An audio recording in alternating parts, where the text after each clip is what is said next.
दोस्तों, आपका इस कोर्स में स्वागत है। आइए इस कोर्स की शुरुआत कुछ यादों से करें।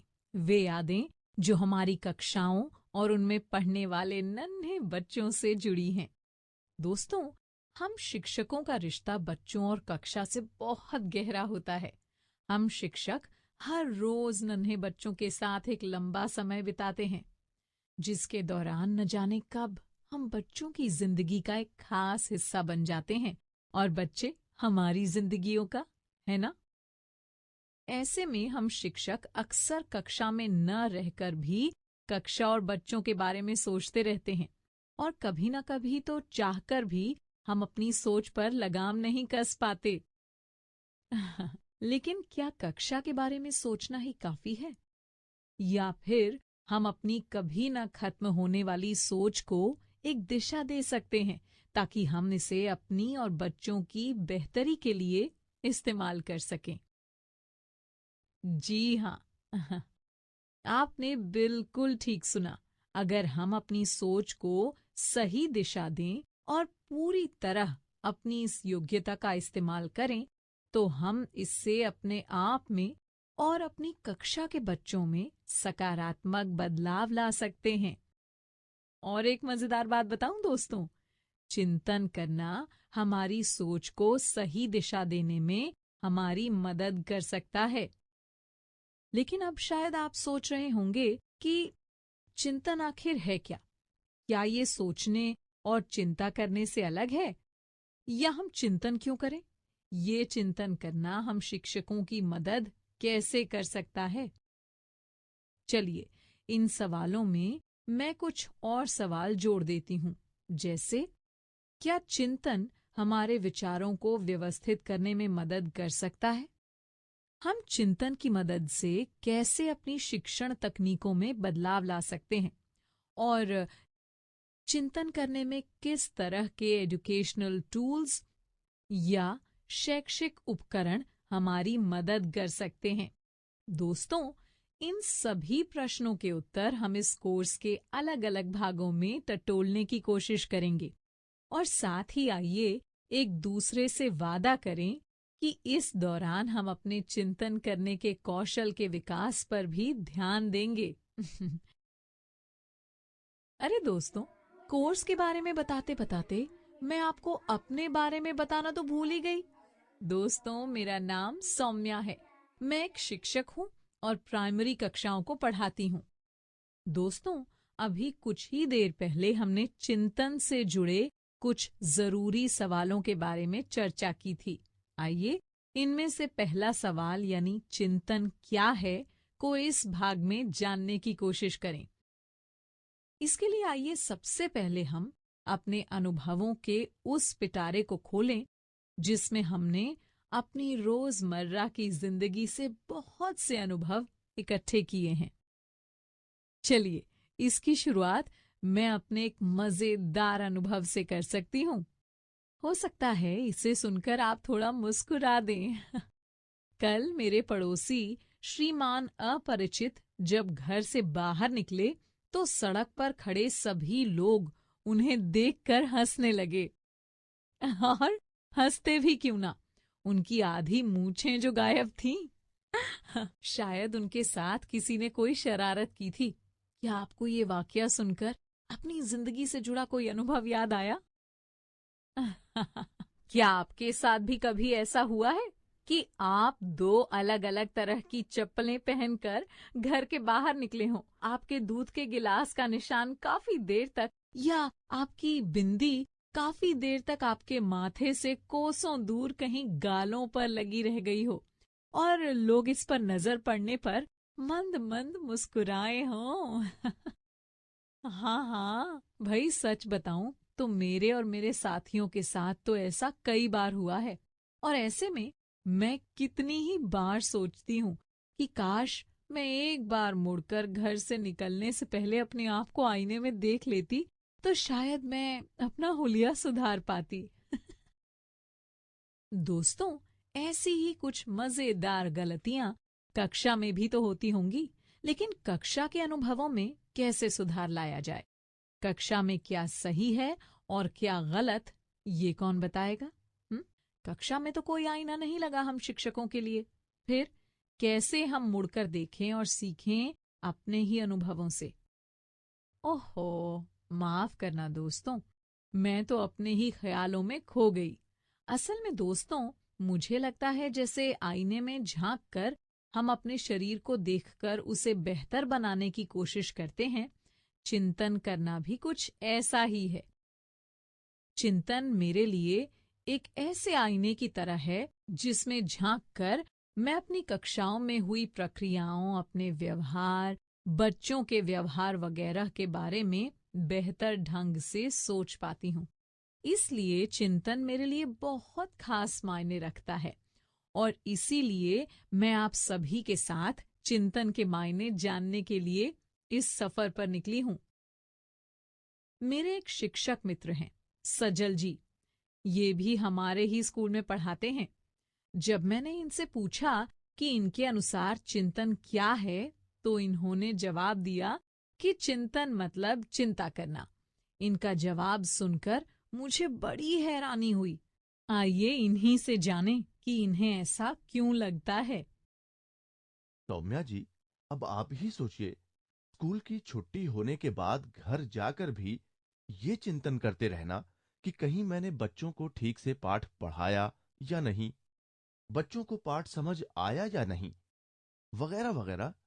चिंता करना नहीं तो और क्या है?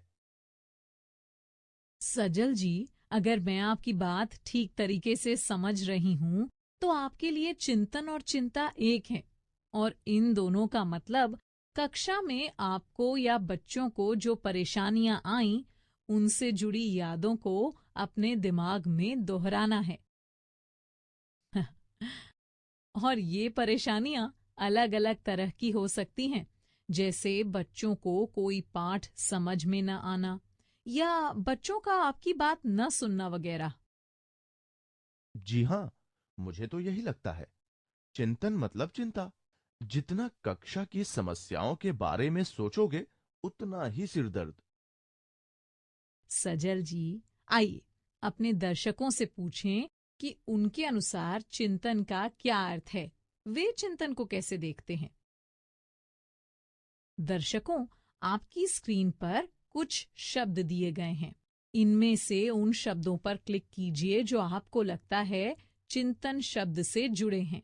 और हाँ, शब्द चुनने के बाद सबमिट बटन दबाना न भूलें।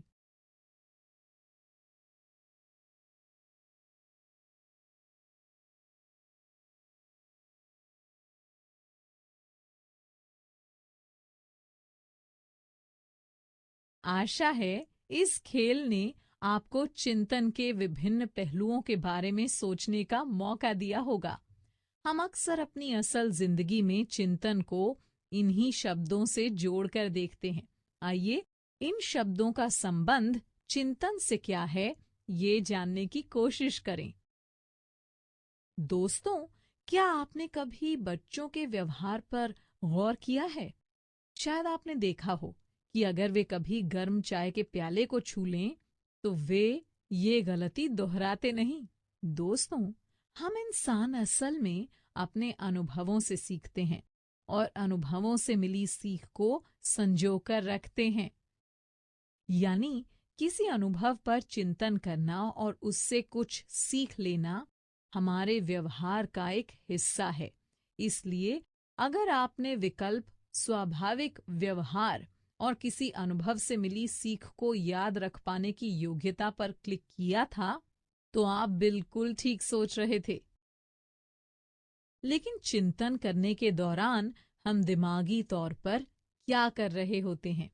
शायद हम अपने पुराने अनुभवों का विश्लेषण कर रहे हों या पुराने अनुभवों को आधार बनाकर नए उपायों की कल्पना कर रहे हों।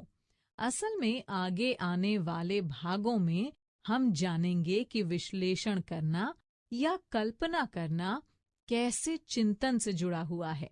इसलिए अगर आपने इन विकल्पों को चुना है, तो आपको आगे आने वाले भाग जरूर मजेदार लगेंगे। विकल्प चर्चा करना अगर आपने चुना था, तो मैं आपको बताना चाहूंगी कि चिंतन सिर्फ अकेले अपने अनुभवों के बारे में सोचना नहीं है। हम चिंतन मिलकर अपने साथियों के साथ भी कर सकते हैं, और ऐसा करने के लिए चर्चा करना एक अच्छा जरिया हो सकता है। लेकिन इसके लिए चर्चा का किसी एक विषय पर केंद्रित होना जरूरी होगा। शायद आप मुझसे सहमत होंगे कि दिशाहीन चर्चा के दौरान चिंतन करके किसी सीख तक पहुंच पाना मुश्किल हो सकता है। अगर आपने विकल्प योग या भक्ति को चुना था, तो भी आपका अनुमान गलत नहीं था। मुझे लगता है कि योग और भक्ति में भी हम ठहर कर अपने विचारों को व्यवस्थित करने के मौके देते हैं, और ऐसा ही कुछ हम तब करते हैं जब हम चिंतन कर रहे होते हैं, है ना? इसीलिए मेरे अनुसार चिंतन स्क्रीन पर दिए गए सभी शब्दों से जुड़ा हुआ है। लेकिन अहम सवाल ये है कि चिंतन करने का मतलब हम शिक्षकों के लिए क्या है? जब हमें हमारी शिक्षक ट्रेनिंग के दौरान या विभिन्न बैठकों में कक्षा के बारे में चिंतन करने के लिए कहा जाता है, तो हमसे क्या अपेक्षा है कि हम क्या करें? हम योग करें या अपनी कक्षा में हुए अनुभवों को दोहराएं? शायद आप भी यही सोच रहे होंगे। आइए इस सवाल का जवाब सजल जी के साथ मिलकर खोजने की कोशिश करें। सौम्या जी, ये शब्द जोड़ने वाला खेल तो बड़ा ही मजेदार था।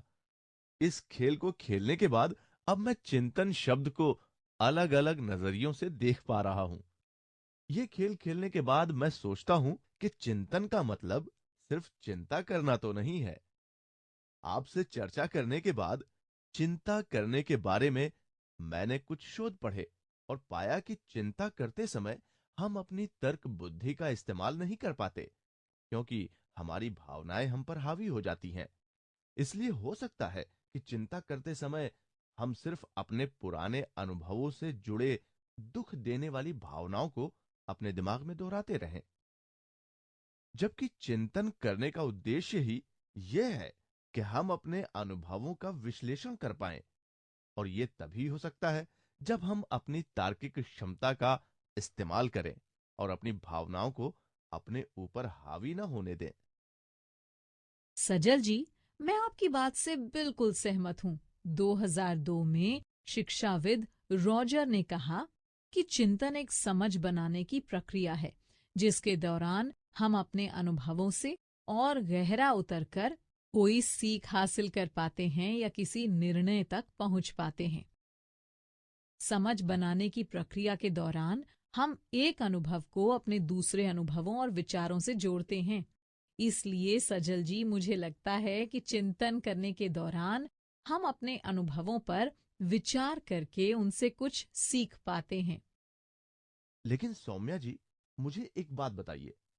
हमने कुछ ही देर पहले चर्चा के दौरान जाना था कि हम इंसानों में चिंतन करने की स्वाभाविक क्षमता होती है। फिर इसको सीखने की क्या जरूरत है? सजल जी, आपने बिल्कुल ठीक कहा। चिंतन तो हम सभी करते हैं, लेकिन क्या हम सभी एक ही गहराई से चिंतन करते हैं? सौम्या जी, अब इस बात का पता कैसे लगाया जाए? सजल जी, आइए इसे समझने के लिए दो शिक्षकों रहमान और सबा का उदाहरण देखें। रहमान अपनी 7वीं कक्षा को गणित पढ़ाते हैं। ये अक्सर अपनी डायरी में अपनी कक्षा में क्या हुआ उसके बारे में लिखते हैं। आइए पढ़ें, इन्होंने अपनी किसी एक दिन की कक्षा के बारे में क्या लिखा है। आज मेरा दिन कुछ खास नहीं था। बच्चों ने भिन्न समझने में कोई रुचि ही नहीं दिखाई। अधिकतर बच्चों से तो भिन्न के सवाल हल ही नहीं हुए। पता नहीं इन बच्चों का क्या होगा। ये परीक्षा में पास हो भी पाएंगे या नहीं। मुझे तो लगता है कि मेरी ही कक्षा में बच्चों को भिन्न समझने में दिक्कत आ रही है। शायद मेरी ही कक्षा में सबसे ज्यादा शरारती बच्चे हैं जिनका मन पढ़ाई में नहीं लगता। इन बच्चों को भिन्न सिखाना बहुत मुश्किल होगा। सबा जी तो कह रही थी कि उनकी कक्षा में बच्चों ने भिन्न आसानी से समझ लिया। समझ नहीं आता कि क्या करूं। सौम्या, ये देखिए, सबा जी की डायरी। सबा भी 7वीं कक्षा को ही गणित पढ़ाती हैं। इन्होंने भी कक्षा में भिन्न सिखाने की कोशिश की। चलिए देखें इन्होंने अपनी डायरी में क्या लिखा है। 10 सितंबर 2018। आज का दिन मेरे लिए बहुत थकान से भरा रहा। बच्चों के लिए भिन्न सीखना बहुत मुश्किल था। कुछ बच्चे ऐसे थे जिन्हें भिन्न अंक कैसे लिखे जाते हैं समझ नहीं आ रहा था। ये देखकर मुझे मेरा बचपन याद आ गया। मेरे लिए भी भिन्न की संख्याओं को एक संख्या के रूप में समझना मुश्किल था। मैं हमेशा 1/2 को 1 और 2 पढ़ती थी। इसलिए आज जब ये समस्या कक्षा में आई तो मुझे हैरानी नहीं हुई। लेकिन मुझे इन बच्चों की मदद के लिए कोई उपाय सोचना होगा। मेरी शिक्षक ट्रेनिंग के दौरान जब मैंने भिन्न को अलग अलग गतिविधियों से समझा था, तब मेरी समझ इस विषय को लेकर गहराई थी। तो शायद अगर मैं भी बच्चों को चित्रों और कागज के टुकड़ों से भिन्न के खेल खिलाऊं तो उनकी भी समझ बढ़ेगी। ठीक है, ये करके देखती हूँ। सजल जी, आपने अभी सबा और रहमान दोनों शिक्षकों की डायरी में लिखे कुछ अंशों को पढ़ा। दोनों ही अपनी कक्षाओं में आई चुनौतियों के बारे में सोच रहे हैं। लेकिन दोनों के चिंतन करने में क्या अंतर है, क्या आप पहचान पाए? क्या आप डायरी में लिखे गए अनुभवों के आधार पर बता सकते हैं कि कौन सा चिंतन गहरा है और कौन सा नहीं? सौम्या जी, मुझे तो समझ नहीं आ रहा। आप ये सवाल दर्शकों से ही पूछिए, वे ही इसका हल सुझा पाएंगे। दोस्तों, आपने अभी 2 लेख पढ़े। इनमें से किस लेख में आपको लगता है कि गहराई से चिंतन किया गया है और क्यों? आप अपना जवाब किसी एक विकल्प पर क्लिक करके सबमिट बटन दबाएं। सबा जी ने चिंतन गहराई से किया है क्योंकि इन्होंने कक्षा की परेशानियों के बारे में सोचा है और उन्हें अपने बचपन की यादों से जोड़ा है। रहमान जी ने चिंतन गहराई से किया है क्योंकि इन्होंने बच्चों के भविष्य के बारे में सोचा है।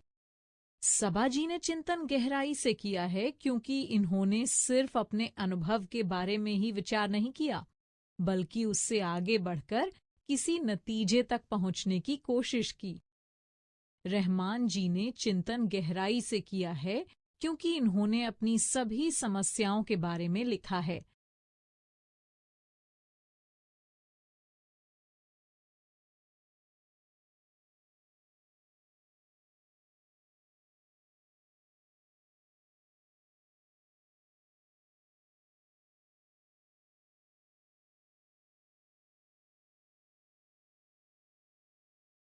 आशा है आपने तीसरे विकल्प को चुना होगा क्योंकि यही सही जवाब है। सौम्या जी, मेरे अनुसार विकल्प 4 सही होना चाहिए था। रहमान जी ने अपनी सारी परेशानियों के बारे में लिखा था। इसका मतलब तो यही हुआ कि उन्होंने गहराई से चिंतन किया था। सजल जी, सिर्फ बहुत सारे विचारों के बारे में चिंतन करने का अर्थ ये नहीं होता कि वो चिंतन गहराई से किया गया है। सही मायनों में चिंतन तभी सार्थक होता है जब हम चिंतन करते समय सिर्फ अनुभवों पर ही ना अटके रहें, बल्कि अनुभवों के बारे में गहराई से सोच विचार करके किसी नतीजे तक पहुंचें। जैसे कि सबा जी ने किया। उन्होंने चिंतन करते समय बच्चों की मदद करने के लिए कुछ हल भी सोच लिया। सजल जी, चिंतन हम शिक्षकों के लिए तभी सीखने का माध्यम बन सकता है जब हम इसका इस्तेमाल अपनी कक्षाओं में अपने पढ़ाने की प्रक्रियाओं में बदलाव लाने के लिए करें। जैसे अगर सबा जी चिंतन करने के बाद विभिन्न तकनीकों का इस्तेमाल बच्चों को भिन्न सिखाने के लिए करती हैं, तो वो अपनी कक्षा में सुधार ला पाएंगी। और ये सिर्फ मेरा ही नहीं, बल्कि शिक्षाविद ड्यूई का भी मानना है। उनके अनुसार चिंतन एक सक्रिय रूप से लगातार सटीकता से किसी विचार या ज्ञान की जांच करना है, जैसा कि सबा जी के उदाहरण में हुआ। इन्होंने अपनी कक्षा में हुई घटनाओं के बारे में बारीकी से चिंतन करने की शुरुआत की। इन्होंने जानने की कोशिश की कि इनकी कक्षा के बच्चे क्यों भिन्न की अवधारणा को नहीं समझ पा रहे हैं, और फिर इन्होंने ये भी सोचा कि वे इस स्थिति को सुधारने के लिए क्या कर सकती हैं। सौम्या जी, जरा एक बार मुझे दोहराने दीजिए कि अब तक हमने क्या क्या बातें की। अब तक की बातचीत से मैंने जाना कि चिंतन और चिंता करना बिल्कुल अलग बातें हैं। चिंतन करते समय हम अपने अनुभवों से समझ बनाने की कोशिश करते हैं, यानी हम एक अनुभव को अलग अलग तरीकों से देखते हैं, उसका विश्लेषण करते हैं और फिर उससे सीखते हैं। गहराई से चिंतन करना और ऊपरी स्तर पर चिंतन करना अलग है। गहराई से चिंतन करते समय हम पुरानी घटनाओं के बारे में गहन सोच विचार करके किसी नतीजे पर पहुंचने की कोशिश करते हैं। सौम्या जी, ये सब जानने के बाद मेरा अगला सवाल है कि गहराई से चिंतन करना कैसे सीखा जा सकता है। सजल जी, आपका सवाल सुनकर मुझे मशहूर दार्शनिक कृष्णमूर्ति जी की कुछ बातें याद आ गईं। इन बातों से मैं समझ पाई कि एक इंसान को अपनी सोच, भावनाओं और विचारों के बारे में सजग रहना चाहिए, ताकि वो समय आने पर किसी समस्या के लिए सही उपाय चुन सके। इनके अनुसार बार बार पुराने उपायों को दोहराने से कभी कुछ नया नहीं निकल सकता। हमें अपने अनुभवों और अपने विचारों को परखते रहना चाहिए। सौम्या जी, जरा एक उदाहरण देकर समझाइए। सजल जी, ये एक बड़ा ही गहरा विचार है, जिसे मैं पूरी तरह तो नहीं समझा सकती, लेकिन अपने एक उदाहरण से आपको बताने की कोशिश करती हूँ। जाने अनजाने मैं अपनी कक्षा में शरारती बच्चों को हमेशा नाटकों में शरारती पात्रों की भूमिका देती थी। जैसे शरारती बच्चे राक्षसों की सेना में होंगे और शांत रहने वाले बच्चे भगवान की सेना में। ध्यान से सोचने पर मैंने पाया कि कहीं न कहीं मेरे लिए शरारती होना और बुरा होना एक था, जबकि शरारती होने का बुरा होने से कोई संबंध नहीं। मेरी इस गलत अवधारणा को मैंने तब पकड़ा जब मैंने अपनी कक्षा में हुए नाटकों और उनमें शामिल हुए बच्चों की भूमिका पर आत्मचिंतन किया और अपने आप से कुछ मुश्किल सवाल किए, जैसे मैं अक्सर शरारती बच्चों को ही नाटकों में नकारात्मक पात्रों की भूमिका निभाने को क्यों कहती हूँ? क्यों अक्सर कक्षा के आज्ञाकारी बच्चों को नाटक के सकारात्मक पात्रों की भूमिका निभाने को मिलती है? ये वो सवाल थे जो मेरे निपुण शिक्षक होने के भ्रम पर चोट कर रहे थे, लेकिन मेरे लिए इन्हें जानना जरूरी था, क्योंकि अगर मैं अपनी कमजोरियों का सामना नहीं करूंगी तो मैं कभी बेहतर शिक्षक नहीं बन पाऊंगी। चिंतन करते समय मैंने पाया कि मैं शरारती बच्चों के लिए निष्पक्ष नहीं थी, और साथ ही मुझे पता चला कि मैं शरारत करने और बुराई जैसे मूल्यों को एक साथ जोड़कर देखती थी। अगर नाटकों में पात्रों की भूमिका चुनते वक्त मैं अपने इन विचारों को लेकर सजग होती तो शायद मैं निष्पक्ष तौर पर बच्चों को भूमिका चुनने के अवसर देती, है ना? और अब अगर शायद मैंने अपने अनुभव पर चिंतन न किया होता तो मैं शायद कभी भविष्य में बेहतर निर्णय लेना नहीं सीख पाती। सजल जी, आपने उदाहरण में देखा कि चिंतन करने से मैं अपने पुराने अनुभवों पर चिंतन करने से एक नई समझ तक पहुंच पाई। सौम्या जी, अब तक मैं ये समझ गया हूं कि अगर हम अपने विचारों, भावनाओं, मूल्यों को लेकर सजग रहें तो हम उनका बारीकी से विश्लेषण कर सकते हैं, और ऐसा करने से चिंतन करना सीखा जा सकता है। और ये भी मान लेता हूं कि अगर हम ऐसे चिंतन करें तो हम बेहतर शिक्षक बन सकते हैं। लेकिन ये तो फिर सभी को करना चाहिए, फिर चाहे वे शिक्षक हों या ना हो। क्यों? ठीक कहा ना मैंने? सजल जी, मैं आपकी बात से बिल्कुल सहमत हूँ। चिंतन तो हम सभी को करना चाहिए, लेकिन शिक्षक होने के नाते ये हमारे लिए और भी जरूरी हो जाता है। शिक्षा जगत में रिफ्लेक्टिव टीचिंग यानी चिंतनशील शिक्षण के बारे में काफी चर्चा होती है। शायद आपने भी ये नाम शिक्षक सम्मेलनों या वर्कशॉप्स में सुना होगा, और शायद इसी संदर्भ में आपने शिक्षाविद डोनाल्ड शॉन के बारे में भी सुना हो। इन्होंने चिंतन और शिक्षण पर काफी वर्षों तक शोध किया। इनके अनुसार चिंतनशील शिक्षण एक अनुशासित जांच है जो शिक्षक, बच्चों और कक्षा में बदलाव ला सकती है। चिंतन के दौरान शिक्षक अपने उस ज्ञान के बारे में सजग हो पाते हैं जिसे उन्होंने अपनी कक्षा में हुए अनुभवों से बटोरा था, लेकिन फिर भी उसे पूरी तरह समझा नहीं था। यानी हम शिक्षक पढ़ते पढ़ाते अपने अनुभवों की एक धरोहर संजोते रहते हैं और कई बार अपनी इस धरोहर की मदद से कक्षा में आने वाली समस्याओं को आसानी से हल कर लेते हैं। लेकिन चिंतन करने से हम इन अनुभवों के बारे में और सजग होना सीखते हैं और इससे हम अनुभवों से मिली समझ का बेहतर इस्तेमाल कर पाते हैं। सौम्या जी, सच बताऊं तो अब मुझे लगता है कि मैं अब तक चिंता ही करता रहा हूं, न कि चिंतन। आपने रहमान जी का उदाहरण दिया था ना, मुझे लगता है मैं बिल्कुल उनकी तरह सोचता हूं।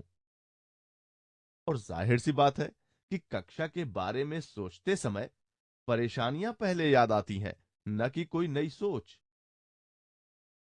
सजल जी, आप बिल्कुल ठीक कह रहे हैं। अक्सर हम सभी के साथ ऐसा ही होता है और इसी सोच के पैटर्न को ध्यान में रखकर विभिन्न शिक्षाविदों ने अर्थपूर्ण चिंतन के बारे में बड़े ही मजेदार सिद्धांत दिए हैं, जिनके बारे में अगले भाग में जानेंगे। अगले भाग में हम जानेंगे कि हम गहराई से चिंतन कैसे करना सीख सकते हैं। इसके लिए हम अपने विभिन्न अनुभवों का विश्लेषण करेंगे और चिंतन करने की पूरी प्रक्रिया से गुजरेंगे। आइए देखते हैं इस भाग में हमने क्या जाना। ऐसा करने के लिए स्क्रीन पर दिए गए चित्रों पर क्लिक करें। चिंतन का अर्थ सिर्फ अपने अनुभवों को दोहराना नहीं है। चिंतन करते समय हम अपने अनुभवों से समझ बनाने की कोशिश करते हैं, यानी हम एक अनुभव को अलग अलग तरीकों से देखते हैं, उसका विश्लेषण करते हैं और फिर उससे सीखते हैं। चिंतनशील शिक्षण के दौरान शिक्षक अपने अनुभवों पर विचार करके किसी ठोस हल तक पहुंचने की कोशिश करते हैं।